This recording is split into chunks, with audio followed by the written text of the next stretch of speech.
ओम शांति। भगवत गीता श्लोक क्लास में आज के श्लोक टेस्ट के लिए श्लोक नंबर है 11वें अध्याय का 34, अध्याय 11 का श्लोक नंबर 34 और 9वें अध्याय का 21वां, अध्याय 9 का श्लोक नंबर 21।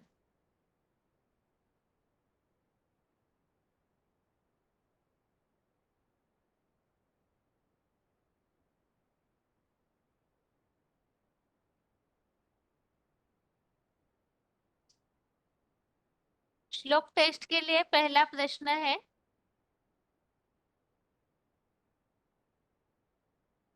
देवताएं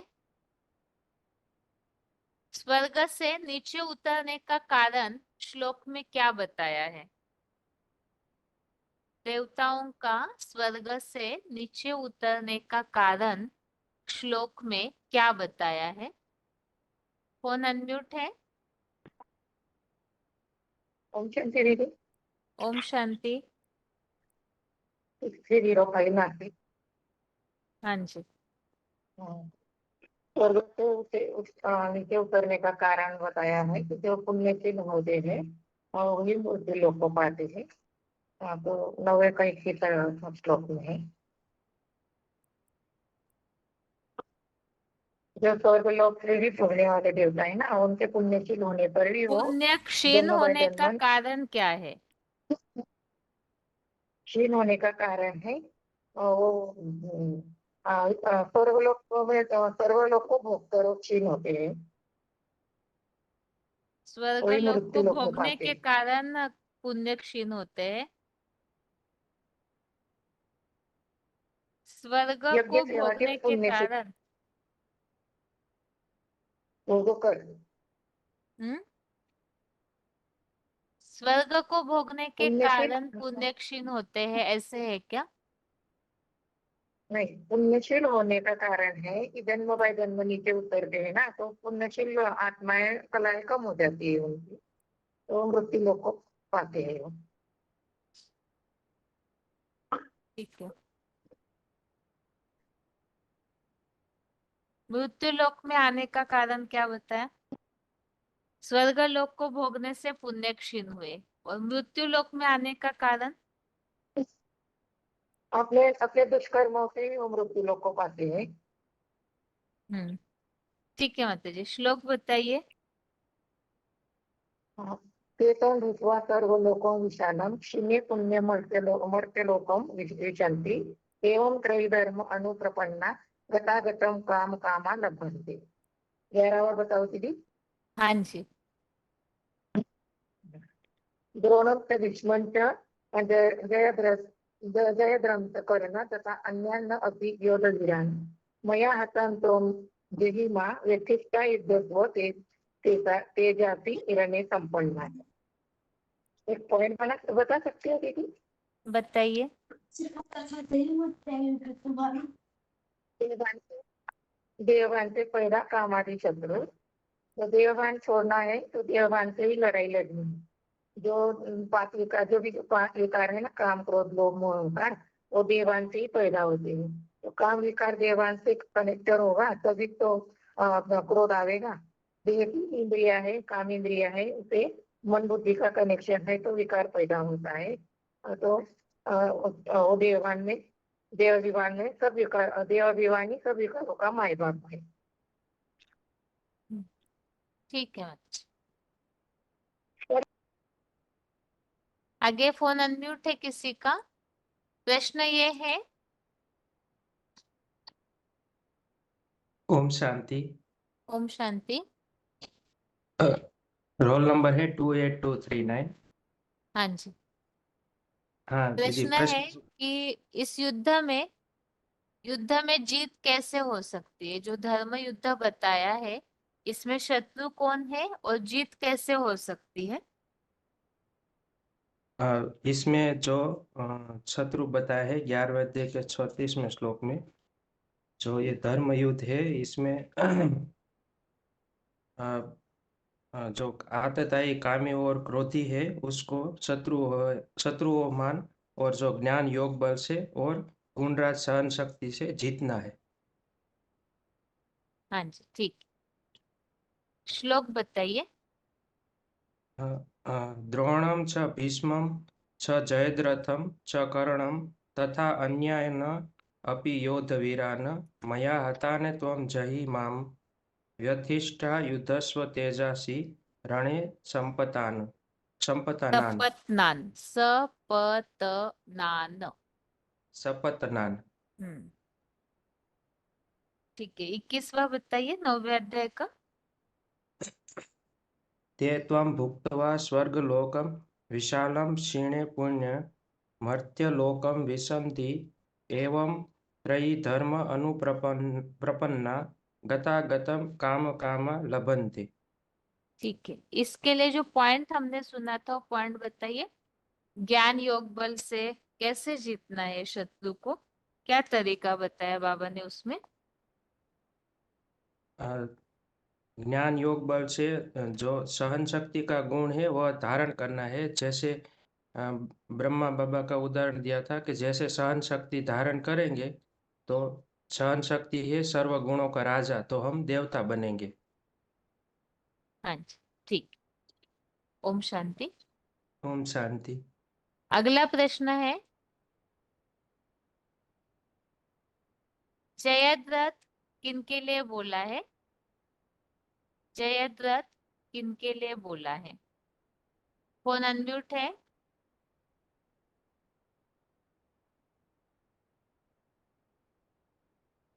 हेलो। ओम शांति। ओम शांति बहन जी। हाँ जी। जी, जयद्रथ किसके लिए बोला है? बता रही। अरे क्या है ना, यवनों, यवनों के शरीर वाले देहवान हुए, दुर्योधन दुशासन, यही ना विजय दे हम। हाँ बहन जी बता रही हूँ जी।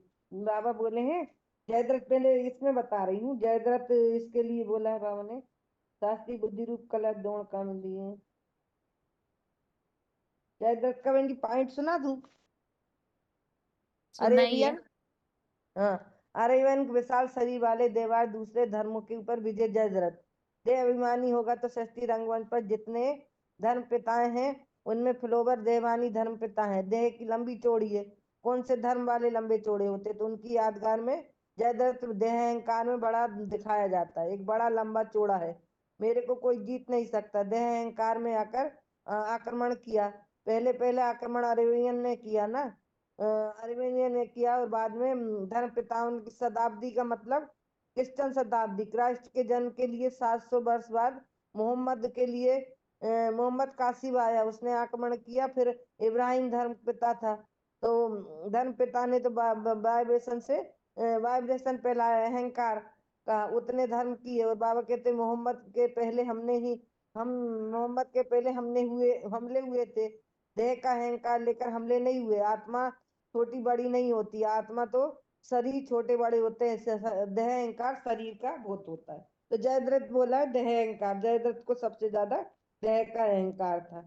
तो देह अहंकार अरविंद के लिए बोला, अरविंद विदेशी लोगों के लिए सबसे पहले उन्हीं ने आक्रमण किया। और वह बोले शरीर के लिए नहीं, आत्मा के लिए बोला कि आत्मा ही आक्रमण करती है। क्योंकि आत्मा आक्रमण करती है, और यहाँ आप पॉइंट में बताया कि शरीर बड़ा होता है। शरीर बड़ा होता है, माने आत्मा ही, आत्मा के मतलब आत्मा में ही जब अहंकार हो जाता है तो वही सबसे बड़ा। आत्मा में अहंकार आ जाता है तो वो युद्ध मतलब कि मैं बड़ा हूँ, ये छोटा हूँ, आत्मा में ही अहंकार आता ना, शरीर में नहीं आता ना। हाँ, देह का भान आ जाता है, हाँ मेरी देह बहुत बड़ी है तब। हाँ हाँ। जी श्लोक सुनाओ। हाँ जी। ये ये वाला ना, ते ता भुक्त्वा सर्वलोकं विशालं क्षीणे पुणे मर्त्यलोकं विशन्ति एवं त्रिये धर्म अनुप्रमन्ना गता गतम काम कावा लभन्ते। और 11वें का ओम सुनाओ जी। शांति दीदी। हाँ जी। 11वें का ओम सुना शांति रही। मम। द्रोणा च भीष्मं च जयद्रथ च कर्ण तथा अन्याय अपि योधवीरान् मया हतान् तमं जहि मा वेत्तिष्ठा युधस्व जेतासि रणे सपत्नाम शपथ नान। सपत्नान्। अगला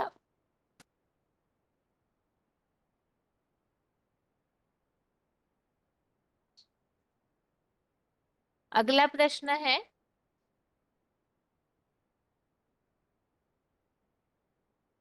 कर्ण किनके लिए बोला हुआ है? ओम शांति हाँ दीदी। हाँ जी। कर्ण माना कान वाला, कान कर्ण माना ही कान। कर्ण को इसलिए कर्ण नाम दिया है, ज्यादा सुनने वाला। ब्रह्मा बाबा का उदाहरण दिया है, जो सबसे बड़ा सुनने वाले का नाम कर्ण होता है।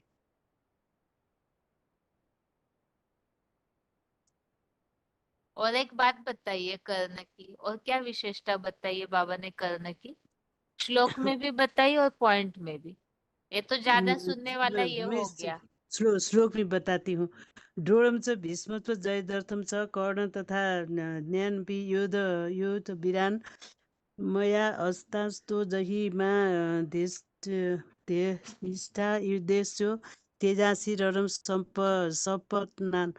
द्रोण माना शास्त्र ज्ञान सिखाने वाले विद्वान आचार्य, भीष्म माना सर्प की तरह भयंकर सन्यासी, जयद्रथ माना भौतिक शरीर रूपी रथ की शक्ति से जीत पाने वाले देह अभिमानी, एवं कर्ण माना बड़ा कान वाला, ज्यादा सुनने वाला। कर्ण माना कान उसी तरह मेरे द्वारा पहले से ही मारे गए दूसरे भी वीर योद्धाओं को मार डालो, डरो मत इनको, कामाधिक शत्रुओं को जीतने वाले हो।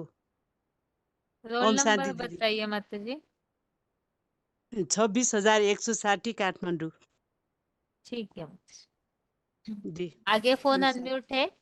कर्ण की और क्या विशेषता बताइए श्लोक में, जो पॉइंट हमने सुना था उसमें।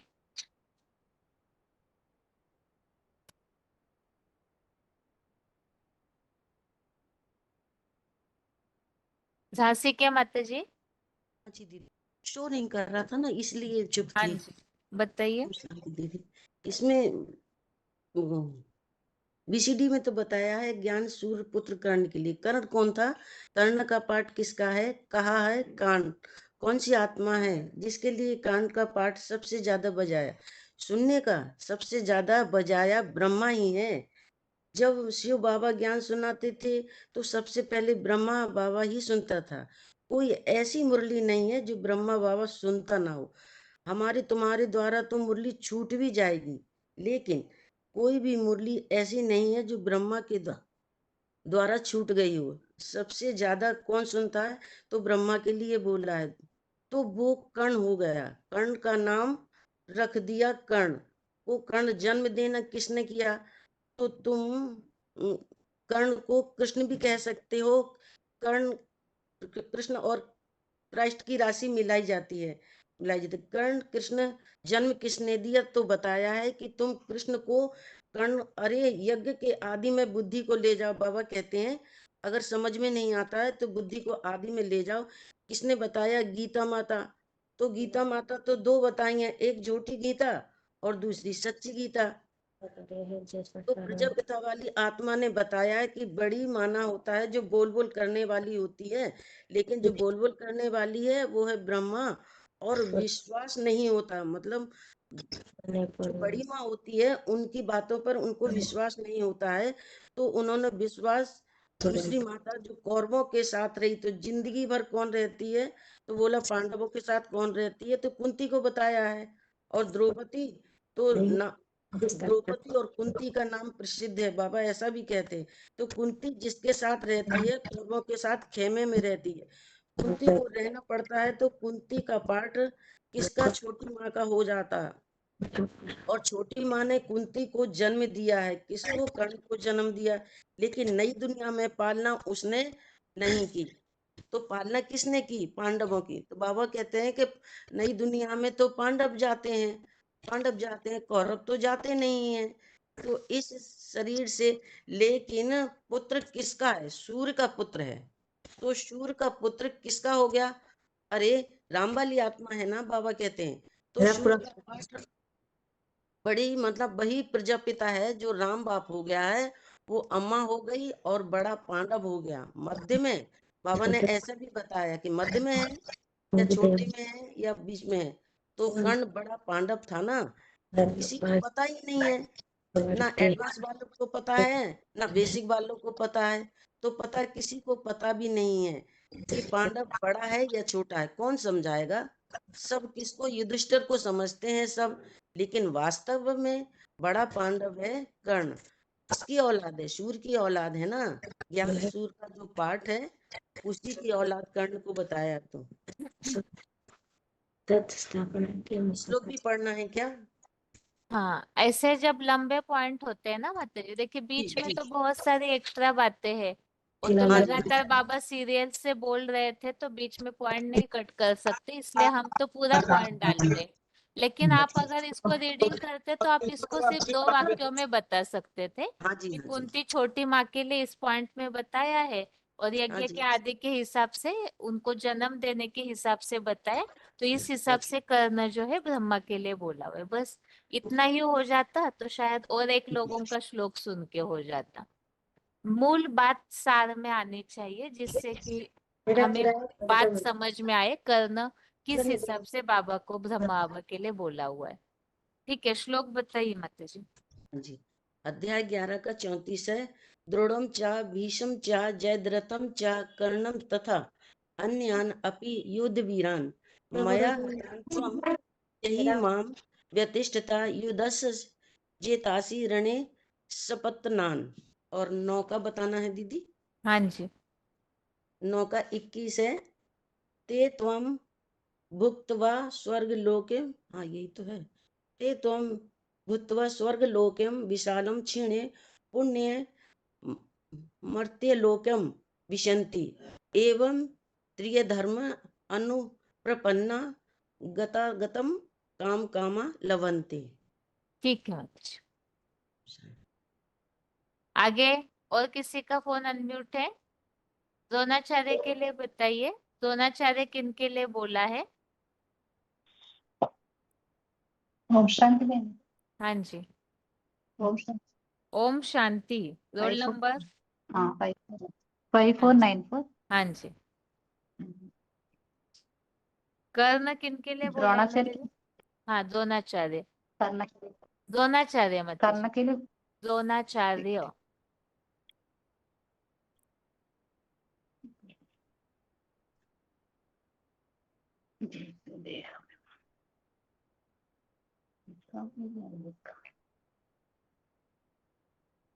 द्रोणा द्रोणा। हेलो। आप भीष्म के लिए ढूंढिए माता जी तब तक। हाँ माता जी, द्रोणाचार्य के लिए बताइए। हाँ ओम शांति। हाँ जी, अ, द्रोणाचार्य किन के लिए बोला है? द्रोणाचार्य बाबा ने बोले हैं, द्रोण माने कलश, घड़ा, ज्ञान का कलश है, जो ज्ञान का कलश है उसके वो आचार्य है। भक्ति मार्ग में शास्त्रों को ही ज्ञान कहा जाता है, उसके वो आचार्य है। व्याख्या करने वाले जो विद्वान पंडित आचार्य है, काशी से बड़े बड़े टाइटल लेते हैं, वो द्रोणाचार्य है। మీరు మాట్లాడే వ్యక్తి మీ కాల్ ని होल्ड द्रोणाचार्य का अर्थ, शाब्दिक अर्थ क्या बताया है? क्या?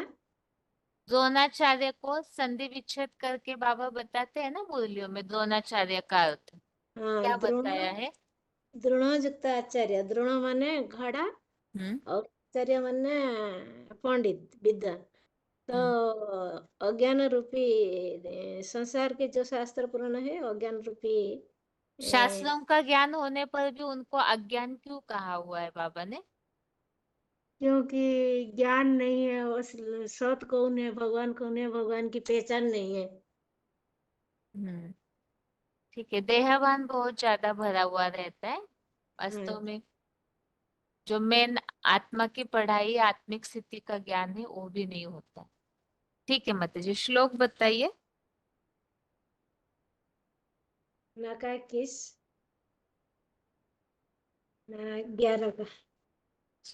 द्रोणं च भीष्मं च जयद्रथं च कर्णं तथा अन्यान् अपि योधवीरान् मया हतान् त्वं जहि मा व्यतिष्ठा युद्धस्य जेतासि रणे सपत्नान। हाँ जी। और 9 का 21, हम्म, हे तम भुक्त्वा स्वर्गलोकम विशालम क्षणे पुण्य मर्त्य लोकम विशन्ति एवं त्रयी धर्मम अनुप्रपन्ना गतागतम काम कामा लभन्ते। 21वें श्लोक में जो बातें आई है वो किस हिसाब से हम समझा सकते हैं? अगर किसी को बताना है तो कौन से प्रूफ के लिए वो श्लोक बता सकते हैं? कलयुग में जो हम इतना दुख अशांति क्यों बढ़ गया, इतना सब पापाचारी अत्याचारी क्यों बन गए हैं, इसके कारण हम बताएंगे। क्योंकि जो सत्ययुग था सब सुख शांति में थे, आज कला कम होने के कारण, नीचे उतरने के कारण ये सब हुआ, इसे बताएंगे। उत्तर पूरा सही नहीं है माता जी। ठीक है, अच्छा। आगे 5494। ओम शांति रहेगी। हाँ जी, विष्णु के लिए बताऊं। हाँ जी। कामेंद्र के युद्ध से धूराष्ट्र कुशवाहा सन्यासी विष्णु, वह सन्यासी बाल ब्रह्मचारी है, वह विष्णु पितामह। वो तो बाहर की दुनिया की बातें, ब्राह्मणों की दुनिया में विष्णु पिता वह कौन है? विष्णु पितामह मानो जो गुरु बन करके बैठते हैं, अपने को भगवान साबित कर देते हैं, मैं ही भगवान हूँ त्रिलोकी करके। ब्रह्मा के लिए कोई बताया, लेकिन ब्रह्मा सन्यासी नहीं है। वो तो अंत तक यशोदा माता को साथ लेकर के रहे। उन्होंने कहा निकाल दिया। यशोदा माता जो उनकी पत्नी थी, उनको अलग पेड़े कर दिया, जो तोड़ दिया, तो उनको सन्यासी बाल ब्रह्मचारी नहीं कह सकते हैं। और द्रोणाचार्य के लिए भी, और अभी बता दिया ना माता जी ने द्रोणाचार्य का, आप श्लोक बताइए माता जी। पॉइंट, हाँ मानो पंडित, ठीक है। 34 श्लोक है। द्रोणम च भीष्मं च जयद्रथं युगं च कर्णं तदा ज्ञानपि योधवीरान् मया हतास्यं जहि मा व्यदिष्टा युध्यस्व जेतासि रणे सपत्नान्। और ये 30 श्लोक है। तेषां बुद्ध्वा स्वर्गलोकं विशालं क्षीणे पुण्ये मध्यलोकं विशन्ति एवं त्रयी धर्ममनुप्रसन्ना गतागतं कामा कामा लभन्ते। ओम ठीक शांति है ओम। माता जी, 21वां श्लोक जो है वो किस प्रसंग में समझा सकते हैं हम? ये तो पुण्य का प्राप्ति समाप्त होने पर नरकलोक में प्रवेश करते हैं, इसी के बारे में बता सकते हैं, है ना, स्वर्ग नरक का बारे में। हाँ। ठीक है, आगे अगला प्रश्न है,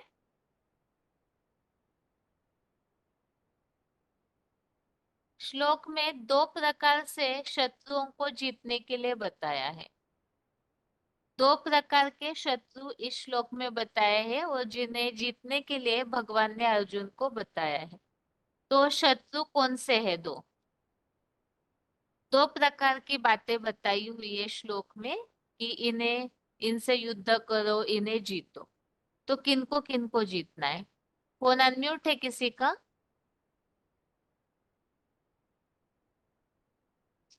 महासमुंद से कोई माता जी का फोन अनम्यूट है जिनका रोल नंबर नहीं है डिस्प्ले में? हेलो। हाँ जी, हाँ 18491। हाँ जी। हाँ, इसमें देहभान से पैदा हुए ये जो काम और क्रोध है ना, उनको हाँ। जीतने के लिए बोला है। क्रोध को जीतेंगे तो हम देवता बनेंगे ना। क्रोध को जीतेंगे तो बाबा ने क्रोध को जीतने के लिए बोला है, और काम को भी जीतने के लिए बोला है ना। अतिताई काम क्रोधी शत्रुओं को ज्ञान बल से और योग बल से जीतना है, जीतने वाले हो। काम क्रोध हो गया, और एक हाँ, और कोई और एक बात बताई हुई है श्लोक में। शस्त्रों को ज्ञान योग बल से गुण सहनशीलता से जीतना है। यहाँ गुण हम रस शत्रु पूछ रहे, शत्रु कैसे जीतना है नहीं पूछा। शत्रु किनके किनके लिए बताया है, जिन्हें जीतना है, जिनसे युद्ध करना है। आगे और एक फोन अनम्यूट है। शत्रु कौन कौन बताए हैं श्लोक में, जिन्हें जीतने के लिए बताया हुआ है, जिनसे युद्ध करने के लिए बताया है। हाँ जी, रोल नंबर पक्षपातियों से जीतने के लिए 26313 क्या? 26313 नयागढ़। हाँ जी, माता जी बताइए, कौन से शत्रुओं को जीतने बताया है इस श्लोक में? काम क्रोध और जो देह अहंकारी शत्रुओं को जीतने वाले। देह अहंकारी का उल्लेख क्या आया हुआ है? चलिए, जयद्रथ है। और क्या बताया? और कोई खास बात बताई हुई है जिनसे युद्ध करना है, जिन्हें जीतना है? जो क्रोध को महाशत्रु बताया है, हो गया, इसलिए काम अपने क्रोध को हो सदा गया, प्रबोधन रिपीट नहीं कीजिए उत्तर को। काम क्रोध बता दिया विकार है। भावना, विकार माना विकार काम भावना क्रोध हो और गए। मूल उत्तर नहीं आ रहा है। खगड़िया के माता जी 19/5/45। बहन हाँ, नारकीय पाप को जीतना है ना, ये नरक की दुनिया है ना, इससे पाप पाप है, पाप को नष्ट करना है ना, पक्षपातियों से जीतना है ना। यहाँ पक्षपातियों से जीतने बताया है या और कुछ बताया है? पक्षपातियों के लिए काम क्या क्रोध बताया? इंद्रिय को दुर्बाध करने वाले काम जो क्रोध हो सन्यासियों। चुका है उत्तर, रिपीट नहीं कीजिए उत्तर को। तो तक के माता जी, भट्टी जिनकी नहीं हुई है फोन अनम्यूट है। हाँ माता जी बताइए, और कौन से शत्रु है जिन्हें जीतने बताया है इस श्लोक में? काम क्रोध हो गया, इसके अलावा और एक उत्तर बाकी है, वो बताइए। काम योग विकारों की नारकीय दुनिया पर जीत पहनो, योग अग्नि पर चढ़ो, विकारों की लकड़ी को जलाओ। ये दीदी माता जी, बाबा ने श्लोक तो में मूल उत्तर नहीं आया है, गहराई से अर्थ को पढ़ा नहीं है किसी ने, लग रहा है। विदेशी विधर्मी दीदी हाँ, औरंगाबाद के देव माता जी अभी सही बताए, बताइए। विदेशी विधर्मी जो है ना, वो भी हाँ विद्याओं को जीतने के लिए बोल रहा है, नष्ट कर दो हाँ जी, मूल तो हमारा युद्ध है दो प्रकार से। एक तो हाँ, अपने अंदर जो विकार भरे हैं, काम क्रोध रूपी 5 विकार रूपी शत्रु, उन्हें हाँ, जीतना है। और हाँ, और एक धर्म युद्ध में शत्रु खड़े हैं विदेशी विधर्मी, विदेशी अर्थात विधर्मी। और जितने भी संबंधी संपर्क के ऐसे इस सृष्टि पर विधर्मी है, हाँ उन हाँ सबको भी हाँ जी जीतना हाँ है। ठीक हाँ, है, अभी हाँ। रोहतक के माता जी कैसे जीतना है, कौन से शस्त्र यूज करने के लिए बताया है? दीदी विकार योग और ज्ञान से, ज्ञान योग सहन और शक्ति एक से, सहन शक्ति से। शक्ति ठीक से। है, ठीक है। औरंगाबाद के ज्ञान माता योग जी, बल। हाँ, औरंगाबाद के माता जी श्लोक बताइए 11वें अध्याय का। द्रोणं च भीष्मं च जयद्रथं च कर्णं तथा अन्यापि योद्धवीरान् मया हतान् दीदी त्वं गुण एक वेदिष्टा। मिनट, कोई श्लोक बता रहे हैं, कोई बोल रहे हैं, सुन लीजिए। हाँ माता जी पूरी कीजिए अपनी बात। औरंगाबाद के माता जी श्लोक बताइए। हाँ, भीष्मं च द्रोणं च जयद्रथं च कर्णं तथा अनन्यापि योद्धवीरान् मया हतान् त्वं जहिमा व्यदिष्टा युधस्व जेतसा जेतासि रणे सपत्नान्। और जो 9वें अध्याय का 21 नंबर का श्लोक है, ते त्वम् उक्त्वा सर्वलोकं विशालं क्षिणे पुण्ये मृत्युलोकं विशन्ति। एवं मर्त्यलोकम विशन्ति। नित्यलोकं विशन्ति। एवं त्रैधर्म अनुप्रपन्ना गतागतं काम काम लभन्ते। ये श्लोक हम इसलिए बता सकते हैं, 21 नंबर का यही स्वर्ग है और नर्क यही है।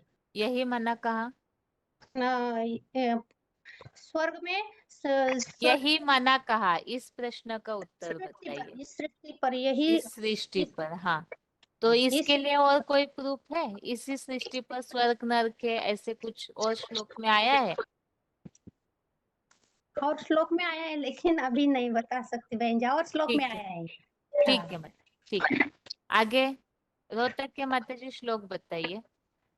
हाँ जी दीदी।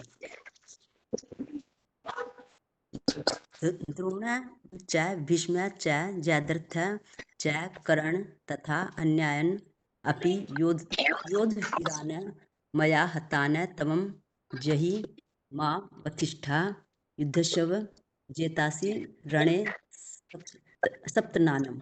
इसमें दीदी यही आया है कि अपनी सपत्नान।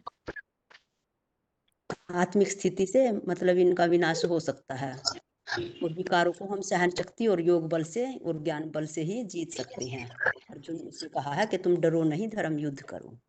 ठीक है माता जी। आगे नयागढ़ के माता जी श्लोक बताइए, जिनका फोन अनम्यूट है। ओम शांति दीदी। हाँ द्रोणं च जी। भीष्मं च जयद्रथश्च कर्ण तथा अन्यान्य अपि योद्ध वीरवान् मया हत्वन् त्वं हि जाहि मां प्रतिष्ठां युद्धस्य जितेषि रणे संपन्नान्।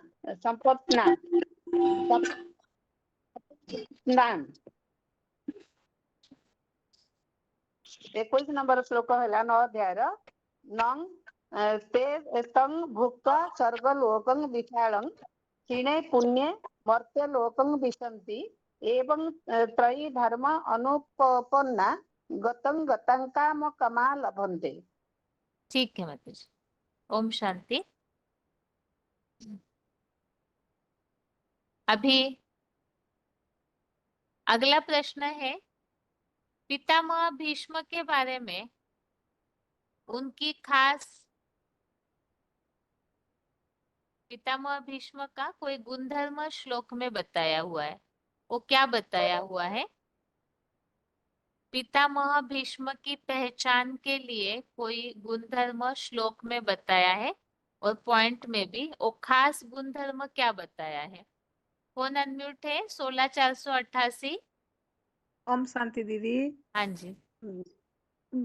भीष्म सन्यासी भीष्म पितामह के लिए कहा है कि ये घर का दुख सुख से घर का दुख और सुख से न्यारे होकर रहने वाले, और वो कहते हैं कि स्वर्ग का सुख भी उनको स्वर्ग का सुख भी अच्छा नहीं लगता है, ये बताया है। ठीक है माता जी। आप माता जी इसे बता पाएंगे कि पितामह भीष्म जो शास्त्रों में एक पर्सनालिटी दिखाई जाती है, और यहाँ जैसे कि हम मूल्यों के आधार से ये बताते, जितने भी सन्यासी हैं उन सबको भीष्म पितामह बोला जाता है, तो ये किस आधार से बता पाएंगे आप? वहां पे एक ही को दिखाते हैं, तो यहाँ पे जैसे ब्रह्मा कुमारी यहाँ भी कितने ही है जो ब्रह्मा वो भीष्म पितामह बन करके सन्यासी बन करके बैठे है, जो बाबा का असली ज्ञान बुद्धि में नहीं बैठा है, सन्यासी होकर के ऐसे बैठे है। श्लोक बताइए माता जी। द्रोणं च भीष्मं च जयद्रथ च कर्ण तथा अन्यान् अपि योद्धवीरान् मया हतान् त्वं जहि मां व्यथिष्ठा युद्धस्य तेजासि रणे जेतासी, सपन्नान्। जेतासी, चेतासि रणे सपन्नान्। और शपथ नौ का नान। एक मिनट माता जी, देखिए शपथ नान। शपथ नान। हाँ जी। शपथ नान। हाँ, आगे और नौ का बताइए। नौ का बताओ, चेतम भुक्त्वा स्वर्गलोकम विशालम क्षीणे पुण्य मर्ते लोकम विशांति एवं त्रय धर्म अनुप्रपन्ना गतागतम काम कामा लभन्ते। ठीक है माता जी। मधुबन कौन सा है आपका? भैरवा भैरवा। ठीक है माता जी। ओम शांति। अभी और 10 मिनट तक जब तक श्लोक सुने जाएंगे सभी से, तब तक पहले 11वें अध्याय का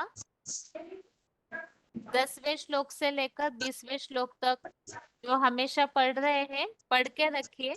और 10 मिनट के समय में 11वें अध्याय का 10वें श्लोक से 20वें श्लोक तक पढ़ के रखिए। ग्रुप में फोन अनम्यूट किया जाएगा।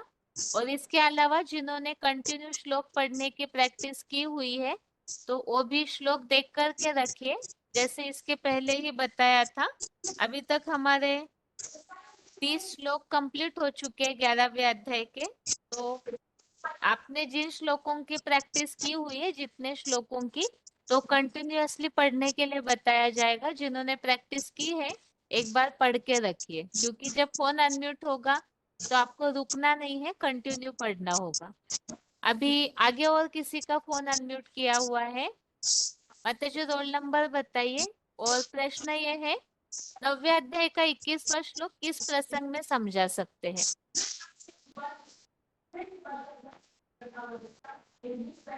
फोन अनम्यूट है। महासमुंद के माताजी फोन अनम्यूट है। आगे डायल नंबर से किसी का फोन अनम्यूट है? हाथ उठाया है तो अपने फोन की आवाज पर ध्यान दीजिए। डायल ओम नंबर से शांति। जो, हाँ जी, रोल नंबर 22168। हाँ जी बताइए, 9वें अध्याय का 21वां श्लोक किस प्रसंग में हम समझा सकते हैं?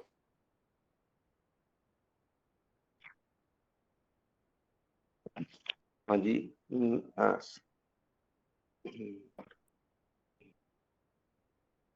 वो पुनर्जन्म लेते लेते हमारा तो इंद्रिय सुख भोगते भोगते हमारा तो कला कम जाते हैं ना। तो यही यहाँ बताया, जो सत्ययुग और त्रेतायुग में जो हमारा जो इंद्रिय सुख भोगते भोगते पुण्य क्षीण होने पर वो मृत्युलोकीय दापर कलिजुगी मृत्युलोकीय जो दुष्कर्म से ही वहां प्रवेश पाते हैं। और जो एक 3 धर्मों के ब्राह्मण धर्म और देवता धर्म और क्षत्रिय धर्म, ये 3 धर्मों को जो अनुकरण करते हैं वो कामनाओं का लाभ उठाते हैं, पाते हैं। ठीक है, श्लोक बताइए। ते तं भुक्त्वा स्वर्गलोकं विशालं क्षीणे पुण्ये मर्त्यलोकं विशन्ति एवं त्रयी धर्मं अनुप्रपन्नाः गतागतं कामो कामा लभन्ते। और 11 चैप्टर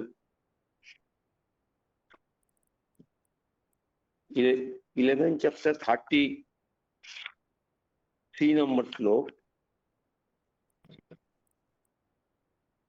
34 द्रोणं च विश्वं च जयद्रथं च कर्णं तथा अन्नान् ओपि योध वीरान् मया हतान् तं जोहि मा व्यथिष्ठा युद्धस्य जेतासि रणे शपथनान्।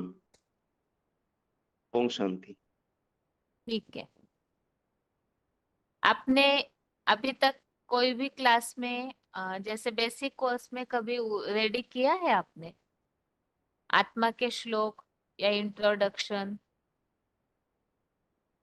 हाँ जी, कुछ कुछ तो हम सुनता हूँ। रेडी नहीं किया रेडी है ना? किया, लेकिन हाँ अभी ठीक है, अगले हफ्ते फाइनल के नहीं बेसिक हुआ है। कोर्स, ठीक है, अगले हफ्ते के बेसिक कोर्स के हाँ जी, टेस्ट में इंट्रोडक्शन रेडी करके हाँ जी, बताइए। श्लोकों के आधार से हाँ जी, संक्षिप्त में परिचय कैसे हाँ जी, देना है ज्ञान का, वो रेडी करके बताना है आप। ठीक है, हाँ जी, हाँ जी। ओम शांति। आगे फोन अनम्यूट है और प्रश्न ये है, 11वें अध्याय का 34वां श्लोक किस प्रसंग में समझा सकते हैं? 24,429 भरतपुर, 11वें अध्याय का 34वां श्लोक किस प्रसंग में समझा सकते हैं? ओम शांति दीदी, ओम ओम शांति। शांति। प्रश्न सुना माता जी? क्या मैं नहीं सुना, प्रश्न बताइए। ये पूछा है 11वें अध्याय के 34वें श्लोक किस प्रसंग में समझा सकते हैं आप?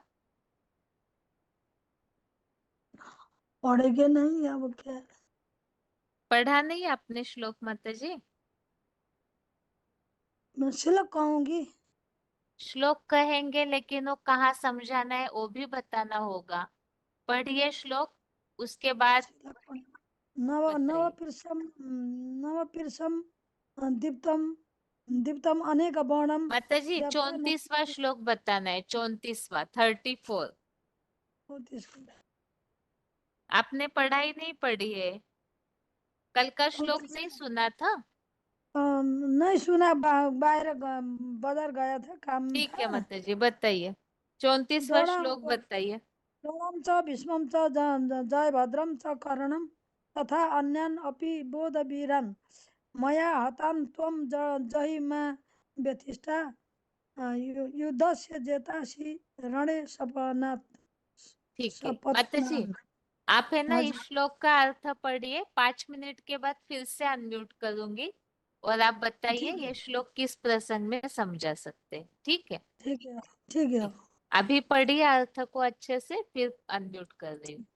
आगे हाँ। और किसी का फोन अनम्यूट है? प्रश्न यही है 11वें अध्याय का 34वां श्लोक किस प्रसंग में समझा सकते हैं? जिनके भी डिस्प्ले में नाम है अपने नाम के साथ रोल नंबर ऐड कीजिए ताकि रोल नंबर अनाउंस कर सके। नहीं तो 2-2 3-3 बार फोन अनम्यूट होने के बावजूद भी रिस्पांस नहीं मिलता है कईयों से। आगे डायल नंबर से जो जुड़े हैं फोन अनम्यूट है। डायल ओम नंबर शांति से देंगे, हाँ जी। ओम शांति देंगे, ओम 245 शांति। 26 फेब्रुवरी। हाँ जी। धर्म में ना धरने के लिए बताया ना अर्जुन से भगवान, अपने देहभान से पैदा होने वाले इन काम क्रोध प्रीति विकारों को ज्ञान योग बल की शक्ति के द्वारा जीत करो। सहन शक्ति जो गुणों का राजा है, इस शक्ति के आधार से इन अवगुणों को जीत करो, ऐसा बताया। यही वास्तविक युद्ध है। भक्ति मार्ग में 3 तलवारों वाला महाभारत युद्ध दिखाते हैं ना, लेकिन यहाँ तो स्थूल युद्ध की बात नहीं है। अपना व्यक्तिगत संघर्ष पहले जो है उसको उसके ऊपर जीत करना है। उसके बाद इस दुनिया में जो अवगुणों से भरे हुए आत्माओं को ज्ञान योग बल दे करके और सहन शक्ति के द्वारा जीतना है, ऐसा बताया इस श्लोक में, हाँ जी। श्लोक में। ठीक है, नंबर श्लोक 11 बताइए। का 34 है। श्लोक बताइए। द्रोणं च भीष्मं च जयद्रथं च कर्णं तथा अन्यान् अपि योधवीरान् मया हतान् त्वं जहिमा व्यथिष्ठां युध्यस्व जेतासि रणे सपत्नान्।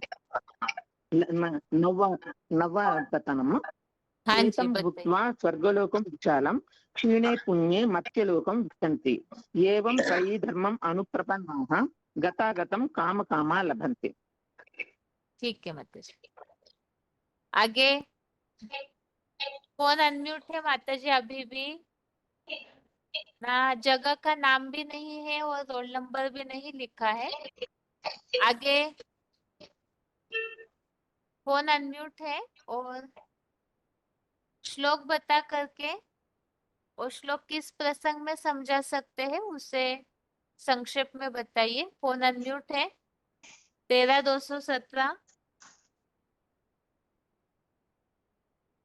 13-217 जबलपुर। ओम शांति बहन जी। हाँ जी बहन जी श्लोक बताऊं, तभी ठीक नहीं थी। बताइए।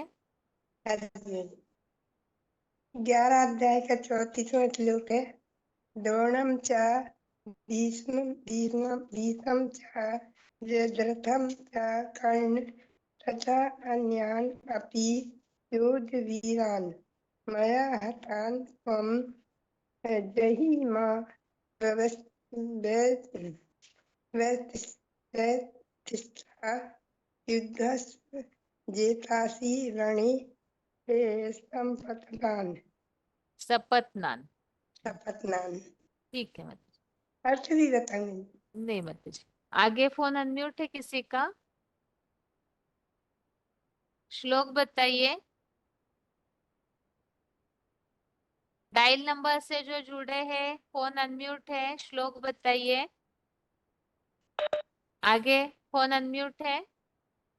ओम शांति। हाँ जी। श्लोक बताऊंगा। हाँ जी। अच्छा।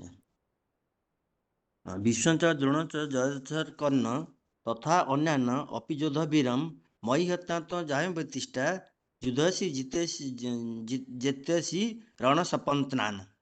और तेतम भुक्ता स्वर्गलोको विशाल क्षीण पुण्यम भूतलोक विशंति एवं त्रयधमा अनुपपन्ना गदगदम काम काम लभ्यते। बताइए इस श्लोक से क्या समझा सकते हैं? कौन श्लोक से? 9वें अध्याय के 21वें। हाँ बताता हूँ। ये तो इसी श्लोक ये है। ये भगवान बताते हैं कि जो सकाम और निष्काम उपासना का फल बताते हैं। जो पहला श्लोक में बताया ना 20 श्लोक में, जे मैं तुझे ये जो 3 धर्मों को जानने वाला विद्याओं को जानने वाला और जो मुझे प्रार्थना करते हैं मैं उनको देवलोक दिव्यों को देता हूँ। तो जो दिव्यों को लेते हैं वो त्रिविज्ञाता ब्रह्मावश्च जो पुण्य किया, यज्ञ सेवा का पुण्य किया इस संगम युग में, जब उनका पुण्य फल क्षीण हो जाता है तब वो मर्त्यलोक को मृत्यु लोक में अपने दुष्कर्म से प्रवेश पाते हैं। तो ऐसे ही बताया। तो जो इन 3 धर्मों को विद्याओं को जानते हैं कि अनुसरण करते हैं उनको अपना काम कामना के फल स्वरूप सत्य सनातन धर्म भी पाते हैं, यही बताया है। ठीक जी। ओम शांति दीदी। हेलो। ओम ओम शांति। हाँ जी। 107। हाँ जी जी। ये महासमुद्र। 34 का बताऊं बहन जी? हाँ जी। श्लोक और इसको हम लोग कहाँ पे यूज कर सकते हैं?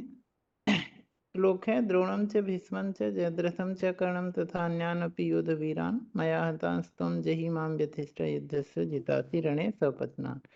इसमें हम लोग बाहरी दुनिया मतलब बाहरी अर्थ में हम ये बता सकते हैं जो विदेशी भी धर्मी हैं ये तेरे धर्म युद्ध न करने पर भी ये लोग अवश्य खत्म हो, मतलब पूर्व जन्म में मैंने इन्हें अपने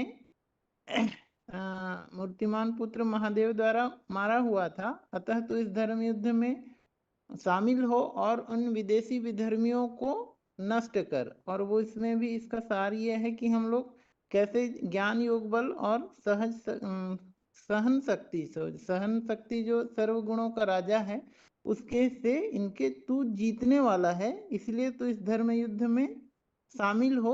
और माना जैसे कि क्लेरिफिकेशन में ये भी बताया बाबा ने कि इस धर्म युद्ध में हमें शामिल ही होना है, क्योंकि ड्रामा प्लेन अनुसार उनका विनाश तो होना निश्चित है। तो इसमें कंटिन्यू जो शुरू से अंत तक तुम लगे रहो, ये बताया हुआ है। हाँ जी। ठीक। हाँ दीदी ओम शांति। हाँ जी। 19917 भुवनेश्वर। हाँ जी। क्या बताओ? मतलब श्लोक बताइए, उसके बाद श्लोक कहाँ समझा सकते हैं वो बताइए। ठीक है। 11 का 34। हाँ। द्रोणं च भीष्मं च जयद्रथं च कर्णं तथा अन्यान्यपि योद्धवीरान् मया हतान् द्वं जहि मा व्यथिष्टा युद्धस्व जेतासि रणे सपत्नान्। इसमें हम बता सकते हैं बहन जी कि जो मतलब जो ड्रामा जो है बाबा बोलते हैं हुबहू तो रिपीट होता है, जैसे हिस्ट्री रिपीट्स इटसेल्फ। ये कल्प तो ये ड्रामा मतलब ये हुआ ही पड़ा है। केवल अर्जुन को मतलब भगवान बोलते हैं कि तू निमित्त बन के युद्ध कर। ये युद्ध में तो तू जीतने वाला हो। वास्तव में ये देह भान से पैदा ये जो आतताई कामी को दिए उसको मानना है। और विदेशी विधर्मी जो है वो भी वास्तव में मारे गए थे, उनको तो निमित्त बन के उनको नष्ट कर दे। ये बात अर्जुन को बताई भगवान ने। तो ये जो है देहभान से पैदा जो आतताई कामी को दिए उसको जोग ज्ञान बल द्वारा गुणराज सहन शक्ति से जीतने वाला हो। यही वास्तव में ये धर्म युद्ध है, कोई हिंसा का युद्ध नहीं है। ये अहिंसा के युद्ध की बात बताई है। किससे न डरो ऐसे बोला है अर्जुन को भगवान ने? मतलब जो विदेशी विधर्मी आतताई है उनको ना डरो, उनको ज्ञान और जो मतलब ज्ञान से उनको मारो। ठीक है, विदेशी विधर्मी, लेकिन यहाँ श्लोक में बाबा ने कुछ और शब्द उपयोग किया है। तो देहभान से पैदा आतताई जो है, नहीं, जो तो कामिक क्रोध है। खास बात बताइए, किसी से न डरो। हाँ, कैसे ना जी। ठीक है, आप देखिएगा माता जी, फिर पूछती हूँ। माता जी, और किसका फोन अनम्यूट है? रोल नंबर बताइए। जो अभी हेलो बोल रहे थे, डायल नंबर से जुड़े हैं। अभी जिन्होंने रिस्पांस दिया था, हेलो रोल नंबर बताइए। 5494 पॉइंट हो गया, बता। अच्छा ठीक है माता जी, नहीं आप बताई। बताइए किससे न डरो बोला है भगवान ने?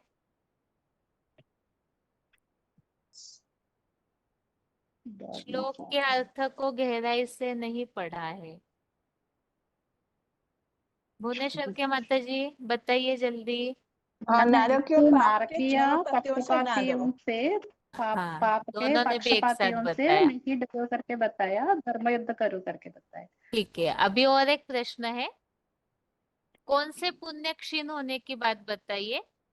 कौन से पुण्य क्षीण होने के कारण पतन होता है? उस तो में संगम शूटिंग काल में यज्ञ सभा के पुण्य क्षीण होने पर। अच्छा ठीक है। स्वर्ग लोक को और क्या शब्द उपयोग किया है श्लोक में? उत्तरायण। सुरेंद्र लोक। ठीक है, सुरेंद्र लोक भी ठीक है, उत्तरायण भी ठीक है। ओम शांति। ओम शांति। अभी और एक फोन अनम्यूट है। 22443। माता जी, पिछले बार आपने पॉइंट बताने के लिए बोला था, तो हाँ माता जी, 9वें अध्याय के 21वें श्लोक को सार में बताइए माता जी। सारे पॉइंट्स में मिलकर के बाबा ने क्या क्या बात बताई है? देवता में, स्वर्ग में, अमर लोक में थे, ब्रह्म मुक्ति लोक में आते हैं। त्रिविद्या ब्रह्मवस्थ है, देवता बने 2500 वर्ष स्वर्ग लोक में, उत्तरायण स्वर्ग लोक में भोगते हैं। फिर यज्ञ सेवा के पुण्य क्षीण होते हैं। फिर 2500 वर्ष के द्वापर युग से मृत्यु लोक में अपने दुष्कर्म प्रवेश पाते हैं। त्रिविद्या विद्याओं में अनुकरण करता है। भूत भविष्य कामनाओं का सनातन धर्म में लाभ पाते हैं। इस धरती पर स्वर्ग है, नरक भी है, सुख भोगते यहाँ पुण्य क्षीण होने पर मृत्यु लोक में आते हैं, अर्थात मनुष्य बनते हैं। इस दुनिया में प्राणियों के सृष्टि 2 प्रकार है, देवताओं की, राक्षसों की 2 प्रकार है। उतना उतना आत्मा पवित्र होते जाते हैं, दृष्टि हो जाती है, वृत्ति से, वाचा से, कर्मेंद्रिया से हो जाती है। ये हमारा राज्य था। फिर स्थापना रहा है, बाप इशारा देते हैं कैसे पावन बनाएंगे है। पावन बनना है, एक शिवालय सतयुग में निवासी है। 84 जन्म लेते है, 84 जन्म में लेते हैं विकारी गिर जाते हैं, विशेष बन रहे हैं, आधा कल्प विशेष बन रहे हैं, अभी तुम विशेष वैसले से सतो प्रधान बनता है। ठीक है माता जी, श्लोक में 1 मिनट, एक प्रश्न है। श्लोक में ऐसा उल्लेख आया हुआ है, कामनाओं का लाभ पाते हैं। कौन सी कामनाओं का लाभ पाने की बात है और किस में पाते हैं? कामनाओं का लाभ पाते हैं, कौन सी कामनाएं, कब की बात है, यह समय बताया है और कहाँ पाते हैं, क्या बताया इस संबंधित श्लोक में? द्वापर युग से दैत्यवादी शूटिंग से 2500 वर्ष दीर्घतम दैत्यवादी द्वापर युग से नर निर्मित नारकीय मूर्ति लोक में अपने प्रवेश पाते हैं। नहीं, काम्य कामनाओं का लाभ पाते हैं, ऐसा उल्लेख आया हुआ है। तो वो लाभ कब की बात बताई हुई है पाने के लिए? याद नहीं आता बहन जी। ठीक है, किताब आपका खुला है? हाँ खुला है बहन जी। लास्ट वाक्य पढ़िए भावार्थ का। पुरुषोत्तम संगम में भूत भविष्य संबंधित काम कामनाओं का लाभ सत्य सनातन धर्म में पाते हैं। ठीक है, इसका मतलब क्या है माता जी?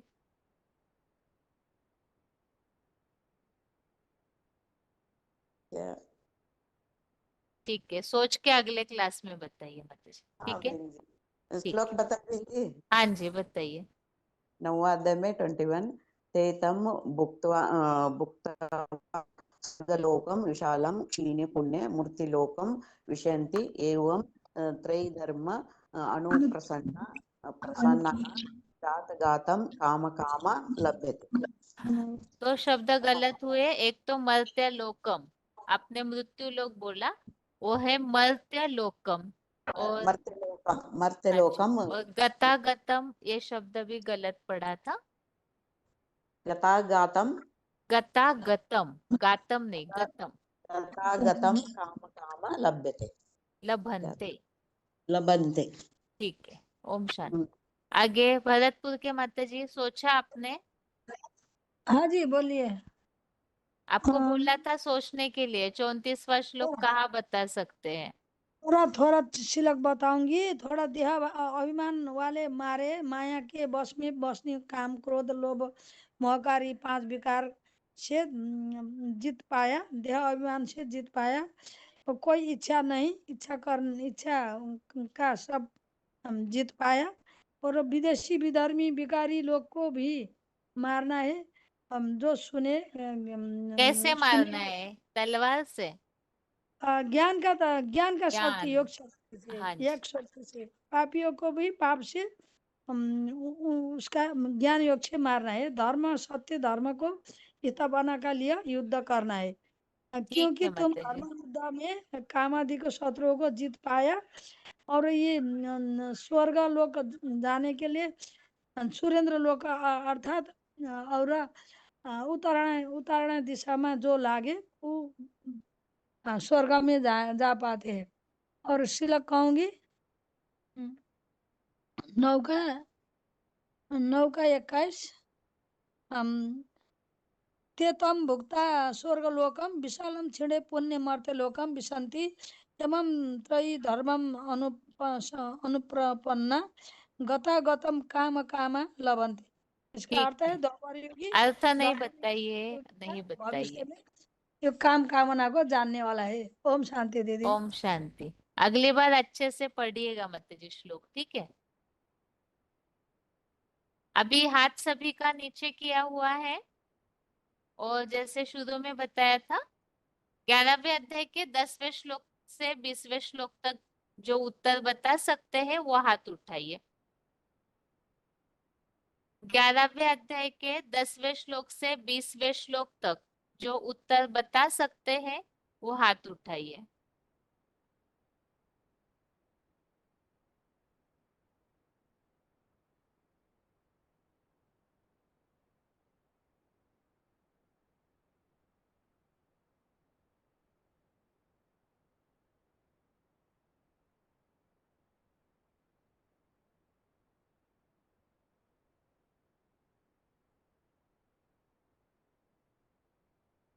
फोन अनम्यूट है, रोल नंबर बताइए। हाथ उठाया है तो फोन पे भी ध्यान दीजिए। रोल नंबर बताइए। 9255 आगरा मधुबन। हाँ जी, आगे फोन अनम्यूट है। ओम शांति 6305 मैथिव। हाँ जी, आगे फोन अनम्यूट है। ओम शांति ओम शांति। 22/051 बनारस निर्मल। हाँ जी, आगे। हेलो। हाँ जी, शांति दीदी, आवाज और नहीं आ रही है इसमें, तो क्या हो गया? हेलो। हाँ माता जी, हाँ दीदी। आवाज आया आपको? हाँ। ओम ठीक शांति है, दीदी। ओम शांति। 28,322। हाँ जी,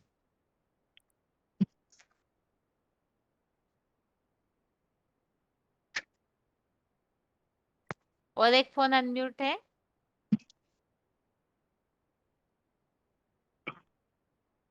फोन अनम्यूट है और एक डोंबिवली 1296। ओम शांति दीदी। हाँ जी, और एक फोन अनम्यूट है, रोल नंबर बताइए जो डायल नंबर से जुड़े हैं। 16147।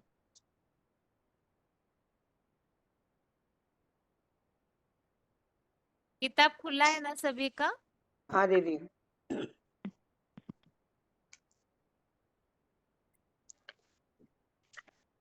देखिए 20 पहला, में बोले ना? हाँ जी, 10 10 से 20 को 20, लेकर। 10वें श्लोक से अच्छा 20वें श्लोक तक। अच्छा 20 से 30 सॉरी।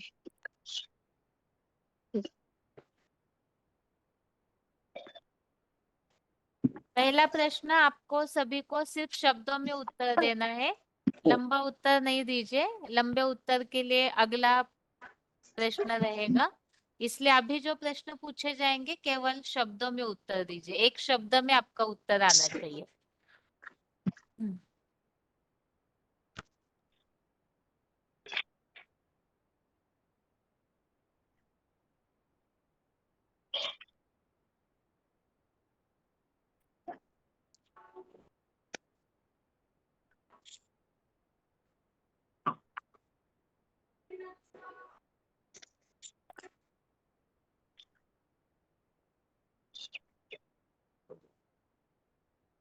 विराट रूप में सन्यासियों के लिए कोई शब्द यूज किया हुआ है, वो शब्द कौन सा है?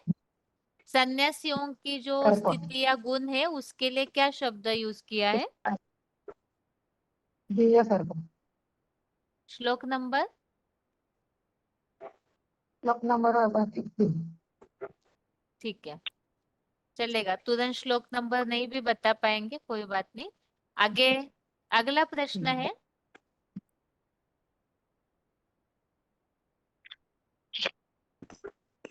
त्वमक्षरम, इस शब्द का हिंदी अर्थ क्या है? त्वमक्षरम विराट पुरुष की एक विशेषता बताई हुई है। अक्षरम। अक्षर। अक्षरम, अक्षर किन्हें कहा जाता है? अक्षर महादेव अमोघवीर क्षरण रहित। एक मिनट, बनारस के माता जी क्या बताया आप? क्षरण रहित अमोघवीर। ठीक है, एक मिनट नंबर सहित बताती हूँ ताकि आवाज मिक्स न हो। एक तो आगरा की दोनों माता है, 29255 और 19423। आप दोनों के लिए प्रश्न है ये।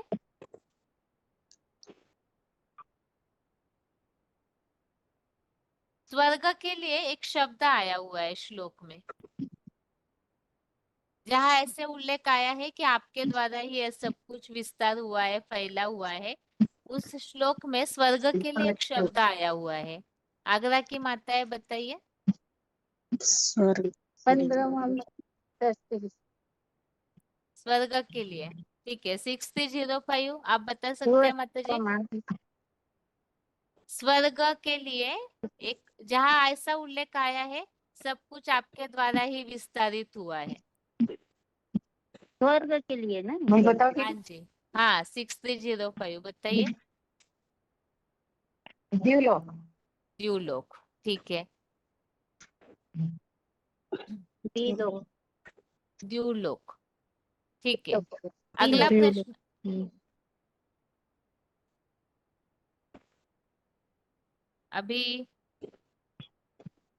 दीदी आपकी आवाज इधर कट रही है, आधा आधा सुनाई दे रहा है।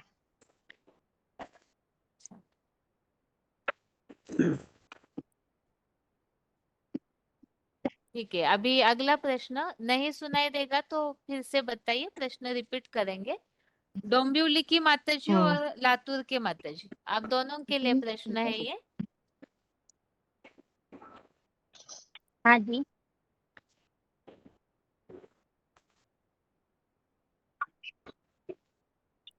अनंत बाहुम इस शब्द का अर्थ क्या है? अनेक अनेक बाहु वाले, अनंत भुजा वाले, अनंत बाहु। भुजा। ठीक है, डोंबिवली के माताजी। हाँ, अनेक बाहु वाला ही बोलने वाली थी दीदी मैं भी।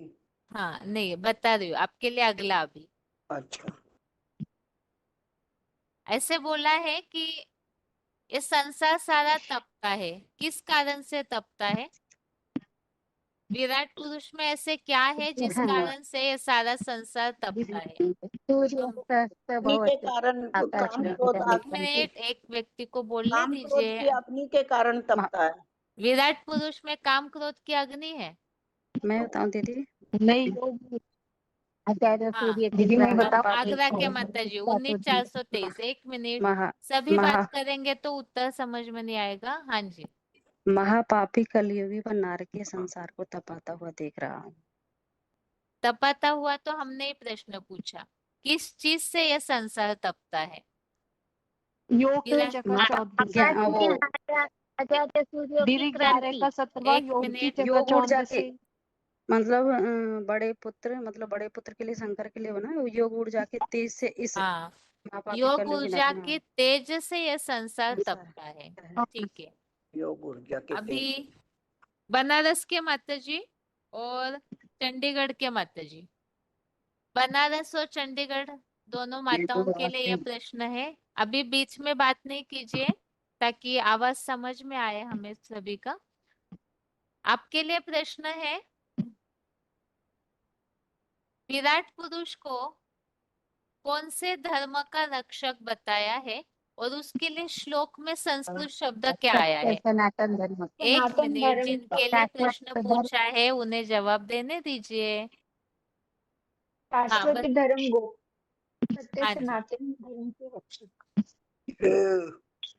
ठीक सत्य है, सनातन धर्म के रक्षक और शाश्वत धर्म गुप्ता बोला है, सनातन धर्म। ठीक है। अभी आप उत्तर बड़े रूप में दे सकते हैं, लेकिन इतना बड़ा नहीं, 1-2 वाक्यों में दीजिए ताकि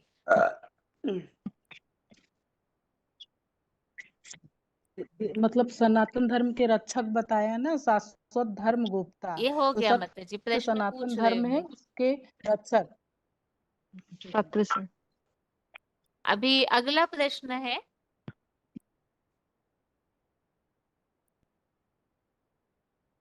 दिव्यानेको देता युद्धम, इसके लिए क्या बताया है? इसका अर्थ बताइए।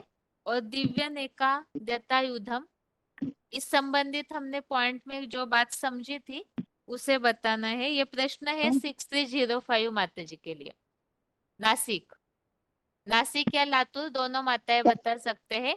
दिव्यानेका देता युद्धम, इसका अर्थ क्या है और इस संबंधित पॉइंट में क्या समझा था? दिव्यानेका देता युद्धम,